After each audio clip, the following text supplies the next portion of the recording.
thing about it. Where were you taken? I was drove in a minute and a half in a dark paddy wagon to a prisoner bus, which then was taken to the Eastern Avenue Detention Center. What time did you get there eventually? I guess I got there maybe around 1:30. In the morning? Yeah. And what time were you released? I was released maybe at around 10 o'clock the next night. I was held for 24 hours in handcuffs the whole time. Oh, the next night? Oh yeah, the next night. I was held for just before the 24 hours you can legally hold somebody. Were you fed, given water? I was held in handcuffs about 8 hours. I was put into a cage that was 10 by 20 with 40 guys. You may have heard them say, these are meant for 10 guys. We understand sometimes there was upwards of 20. I was in there with 40 guys and one 16-year-old kid. They had a 16-year-old kid in there with 39 men for 24 hours. About 8 hours in, we had to start begging for water. You could hear all the other cages yelling for water. We had to start a water. Very hot day, wasn't it? Yeah, we had to start a water riot. Well, at least like I'd been in custody since 10:30, and now it was almost. We were fed about 12 hours in, but again, you had to riot for that as well. You got these. Riot, what do you mean? You had to start shaking the cages. Everyone was yelling, "Water, water!" They'd either laugh at you or say they were working on it. Well, they claim it was very difficult logistically to get water to so many people. Oh, really? Because when we came in, there was skids upon skids of water bottles, and what we got was a jug of blue water on an office rolly chair with Dixie cups where they would do a little squirt and hand it out to each prisoner, when there was just skids upon skids of Gatorade and water. Never got an apple or orange. I know that was in the footage. It was freezing cold in there. It was kind of unbelievable. The officer who dropped off the last guy, the 40th guy, said, "How many guys are in here?" And we're like, "There's 40 guys in here." And they're like, "What do they think this is, Auschwitz?" Anyway, so to proceed now with, I guess, the time spent in the first cell. Me and most of the group, but like about another 7 or 8 of us, stayed in that cell for 12 hours. Of course, like as the repeated stories, none of us got phone calls, none of us got contact to legal aid, despite asking for it several times. Conditions-wise, it was very psychologically confusing, I guess. Like the floor was very cold, concrete floor was very cold in the room itself. The bright lights were constantly on. We had no idea what time it was. So it was a very strange atmosphere.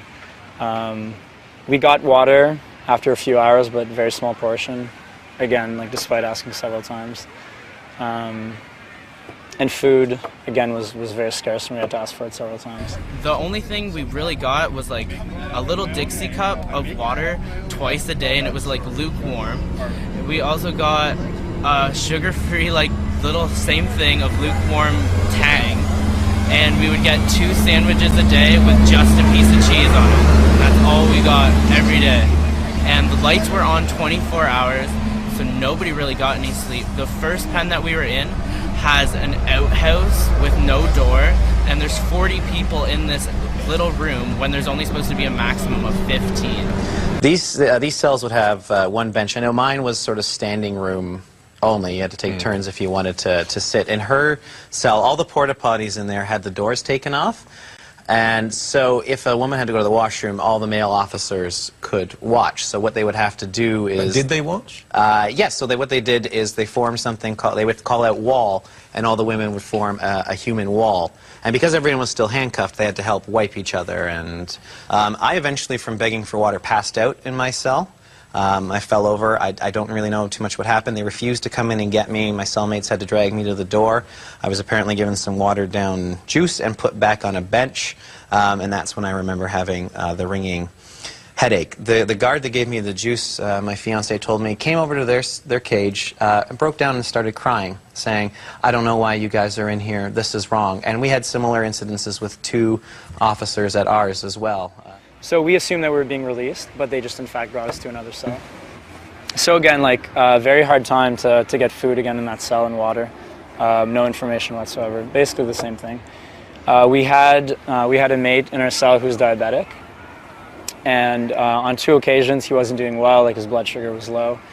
They took him out and brought him into the infirmary and gave him a couple of insulin shots, I assume, but always brought him back to the cell, and every time they brought him back, within an hour he was feeling sick. He wasn't feeling well again. And it got to a point where he was feeling so bad that we were trying to get him water, and he was shaking, and he was clearly he was losing color. He was not doing well at all. And we were obviously calling for attention, yelling out at them at this point for quite a while, half an hour, 40 minutes. until he finally collapsed off the bench. At that point, finally they got people and brought him out. And we were yelling at them to actually bring him to the hospital to hospitalize him and not just to get him and throw him back in the cell again. And that's what they did. They took him out for about 10-15 minutes and threw him back in the cell again. I was inside for about 26 hours, I guess. At the 24th hour, I demanded that I would to be released because that was my rights, and they assured me that my rights didn't apply in that building. And why? What did they justify? That's all they said. They're like, sometimes your rights just don't apply here. So I'm like, oh, I'm pretty sure they apply everywhere, but if that's what you want to think. So after I was released, they were describing how we would have to go into like a holding cell, and then I mentioned my boyfriend, and he said, oh, you are a part of the gay community, are you not? I'm like, yes. And he's like, well, the people in here don't really take too kind to your type, so I recommend you act straight during your visit here, and once you leave, you can act the way you choose. And then just kept going on. He's like, actually, I'm gonna put you and your boyfriend in a segregated room. And it was just a little stall, like it looked like a dog pen, and there was a whole line of just gay people in these like one person things. There was like a lesbian couple, there was me and my boyfriend, and then there was 2 separate lesbians that were just put there just because they were gay, but they didn't admit that, but they were put there for their own safety. Like, the entire group was not homophobic whatsoever. The only people who were homophobic in that building were the police. It's just absolutely unbelievable. Like, and obviously, when either some officers on the inside are starting to become sort of a little bit more sadistic or sort of enjoying that controller role, and others are breaking down and going into the I'm just following orders, I'm just a pea in a pod, something is wrong. Like, I'm not anti-protester, I'm not anti-police, I'm pro-truth. And one of the things they said, I think Bill Blair said it, is that everyone was recorded from the moment they stepped into that place to the moment they stepped out. And we actually had to read a sign as we were coming in saying, all audio and video of you will be recorded. And there was a camera right above watching us the whole time. Well, that's standard, though, isn't it? Yeah, that's... For your own protection. Yeah, as well. exactly. And my position right now is release the detention center footage, release the closed-circuit television footage from the streets. Why would they have to do that?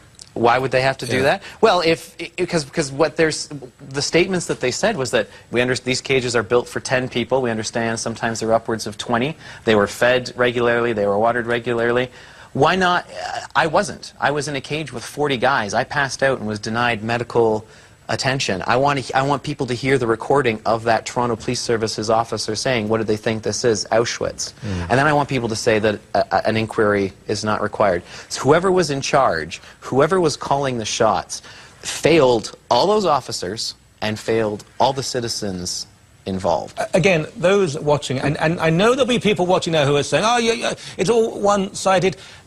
Imagine if you're from a different political background, you were on a pro-life demonstration, or you were protesting against some left-wing measure, and the police treated you this way.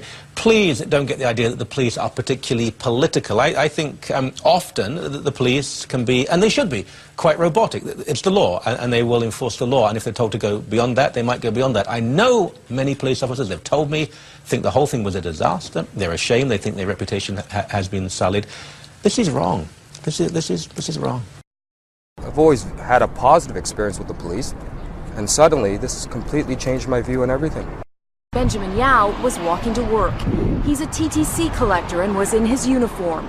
He says there were no protesters in sight, but police were blocking an intersection, so he started walking the other way.